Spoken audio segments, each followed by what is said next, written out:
দিন বদলের কাব্যকথা।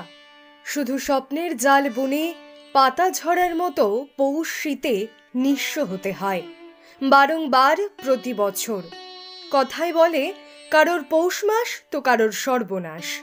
আজকের ভিডিওতে কিভাবে পৌষ মাস কাটাবেন সেটা জেনে নিন, আর তা জানতে ভিডিওটি সম্পূর্ণ দেখুন। পৌষ মাসের পূর্ণিমা তিথিতে চাঁদ পুষ্য নক্ষত্রে থাকে, তাই এই মাসটি পৌষ ও পুষ নামে পরিচিত। হিন্দু ক্যালেন্ডার অনুসারে এটি বছরের নবম মাস। পৌষ মাসে সূর্যদেব ও নারায়ণের পূজা অত্যন্ত ফলপ্রসূ বলে মনে করা হয়। এই মাসে সূর্য দেবতাকে পুজো করা হয়। পৌষ মাসকে পূর্বপুরুষদের মুক্তির মাস বলা হয়। পৌষ মাসে পিণ্ডদানের বিশেষ তাৎপর্য রয়েছে।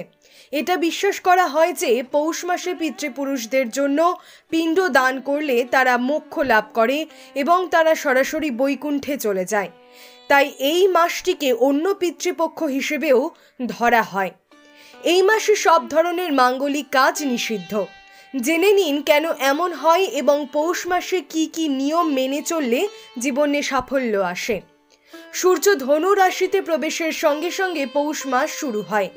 এমন অবস্থায় পৃথিবীতে সূর্যের প্রভাব কমে যায় এবং এর কারণে দিন ছোট হয় এবং রাত হয় দীর্ঘ। যেহেতু সূর্যকে সমস্ত গ্রহের অধিপতি বলা হয়, তাই সূর্যের এই অবস্থান অন্যান্য গ্রহ এবং নক্ষত্রের উপরও বিরূপ প্রভাব ফেলে।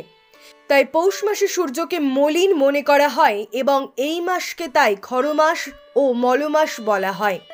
এই কারণে পৌষ মাসে সব ধরনের মাঙ্গলিক কাজ নিষিদ্ধ করা হয়েছে।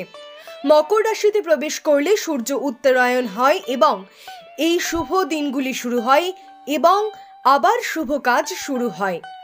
পৌষ মাসে এই কাজগুলি করুন, খুলে যেতে পারে ভাগ্য। পৌষ মাসে সূর্যকে নিয়মিত জল নিবেদন করতে হবে। অর্ঘ্যকালে জলে রলি, নৈবেদ্য, গুড় এবং লাল ফুল যোগ করুন।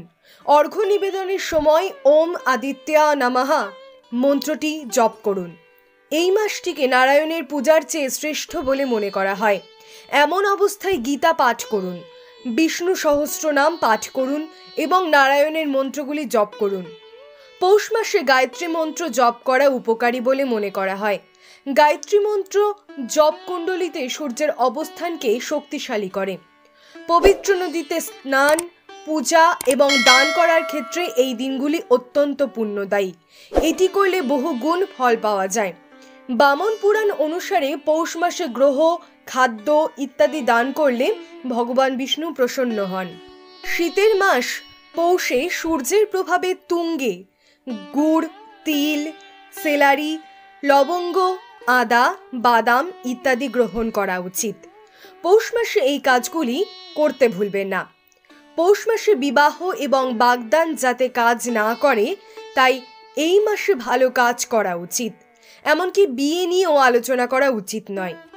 এই সময় হোম, ভূমি পূজা, অগ্নি, গ্রহ চিহ্ন, ব্যবসায়িক মুহূর্ত, দেব পূজা, মুদন এবং পবিত্র সুতো ইত্যাদি শুভ আচার করা উচিত নয়। পৌষ মূলা মাসে ফুলকপি, বেগুন, মুসুর ডাল, মাংস ও মদ খাওয়া উচিত নয়। এইভাবে পৌষ মাস অতিবাহিত করলে সাফল্য লাভ নিশ্চিত। এই রকম ভিডিও দেখার জন্য আমাদের চ্যানেল সাবস্ক্রাইব করুন। ভালো লাগলে লাইক করুন, কোনো প্রশ্ন থাকলে কমেন্টস করুন।